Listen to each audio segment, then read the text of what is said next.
So, failures are on the rise. Now, we're getting close to Halloween, but this isn't meant to be I'm not trying to scare you, but this is the reality, okay? I teach at, one of the top universities, top programs at that university.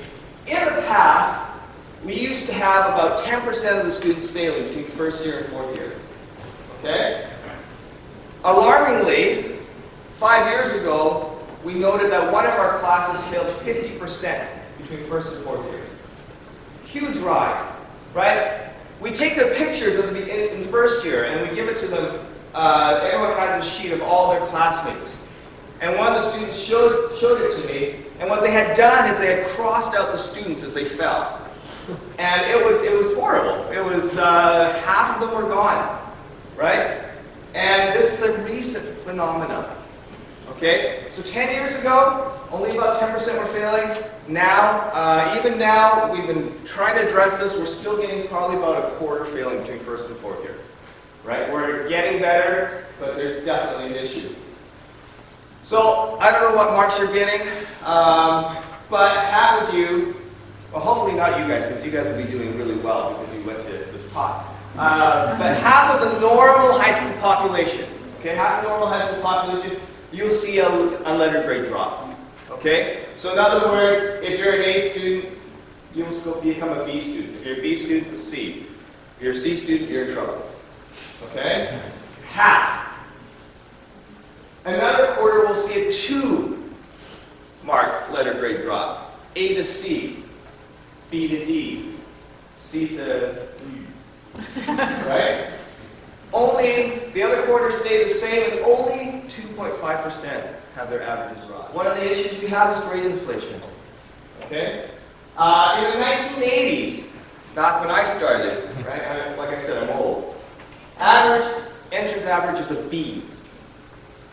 Now, unless you think in the last 30 years that somehow we put something in the water and everyone is vastly smarter. I know some of the young people probably say, yeah, that's true. But, you're not a full letter grade smarter.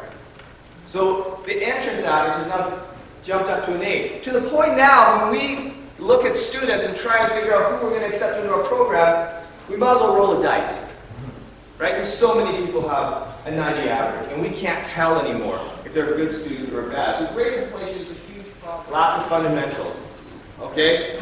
Somehow, over the last few years, we've decided that it'd be good to remove fundamentals. Grammar, rote memorization of anything is looked down upon. Calculus. Provincially, I don't know in your calculus course if you do differentiation and integration, but they took out integration. Right? And in my book, I talk about it's like teaching someone to drive and only teaching them how to drive forward and not reverse. Right? You can get into a parking spot, but you'll never get out. Right? You can't. But that's what they've done to the societal pressures. Oh, this one's going to hit a few of you guys. Okay, helicopter parenting. Parents now are way too involved in their kids' lives. It's crazy. If you go to I don't know what it's like here, you go to a normal community, they now have kiss and drop zones. You know what kiss and drop zones are? It's so that you can drive your kid 2 blocks to school, and then you give them a kiss, you drop them off, and then you drive, and it's like a roundabout, right? Kids don't walk to school anymore. Oh, they're all being dropped off, right? Parents are, it used to be when students got in trouble, like most students when they're in university, they're over the age of 18, right? And it used to be when the students got in trouble, the student came to see us. Guess who comes to see us now quite often? Parents, right? And you know what the first thing we have to say to the parents are? There are privacy laws. Unless Junior tells us that we can talk to you about his marks, we can't even start the discussion. We can't tell you why Junior failed. But, I'm going to do a parent invitation. But Junior's so smart. He never failed in high school. How could he possibly fail? How could you fail them? And we have to tell them, well, technically we didn't fail him. He failed himself. Right? He failed himself. Too many parents now And it's a societal thing. It's nobody's fault. It's just society. Every generation is trying to make it easier for the last generation, and we've hit a tipping point. Definitely hit a tipping point. Social media. How many people are on Twitter? Facebook. Go ahead, you can put your hand up. Use email, text. Okay, so that's pretty much everything. So, you know what I do with emails that come to me with nothing in the subject line, and you know, R is just the letter R, no A-R-E? I hit delete. I figure if a student cannot communicate to me in a complete sentence, I'm not replying to it. But it's becoming more and more of a phenomenon. Students now, and that's part of the reason why they can't write. Students have become very narcissistic. Like everything's about you, right? Vine, right? Snapchat. We won't even go there. Attention spans are dwindling, right? Back when I was a kid, we used to watch movies. You had to sit for 3 hours and figure out a plot line. Then came TV shows. So now they're half hour or an hour.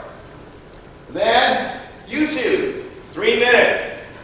Now, I have a friend who does, I couldn't believe it.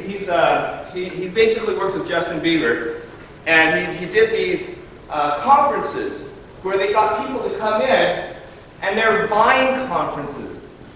Anyone know? Who knows what Vine is? How long are the videos? 15 seconds. 6 seconds. So we've gone from 2-hour movies to 6 seconds. And believe it or not, these people are celebrities. They're having conferences where you can come meet these people who produced. You know, look at me for 6 seconds. That's the kind of society that we've not, right? And that's something that society doesn't do anymore. It's not your fault if you fail.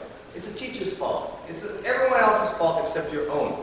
Because in the 70s, what happened in education is we had this self-esteem movement.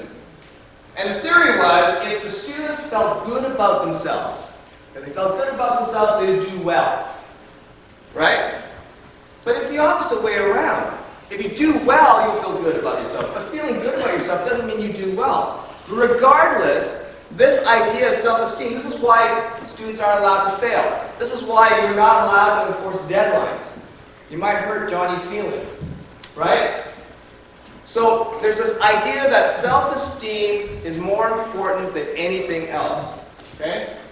And it leads to something called fixed mindset. Everyone just say that word, fixed mindset. Okay. Now, fixed mindset is the following. What's your name? Anthony. Sorry? Anthony. Anthony? Okay. So, if I come up to Anthony every day and say, Anthony, you're smart. Thank you. You're great. Thanks. You're just the best person I've ever met. We're here on that. Yeah, where are you? Okay. I keep telling you that, right? And you feel pretty good, right? Okay, so take away that last comment so you're not creeped up, but you just feel good. Feel good, yes, okay. You fail your first test. Okay? What goes through Anthony's mind? What's the opposite of you are smart, you are good? You suddenly fail. I'm not smart. I'm not good. Fixed mindset. When you praise people and tell them that their value is based on how they do academically, you could have the best intentions, but you're putting them into a fixed mindset.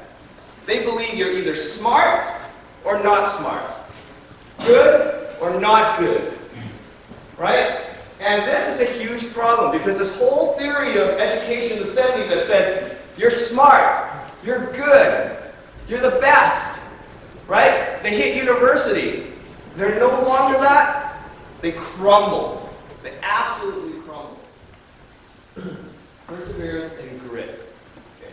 General Fuller of the U.S. Army had one of my favorite sayings of all time. I use this in sports all the time.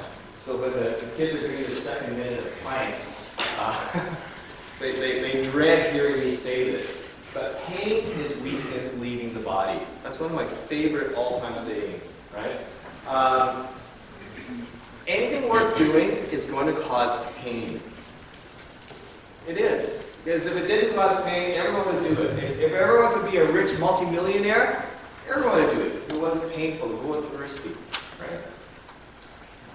There's Malcolm Gladwell in his book, The Tipping Point, talks about the 10,000 hour rule. In order for you to become good at anything, you have to spend 10,000 hours.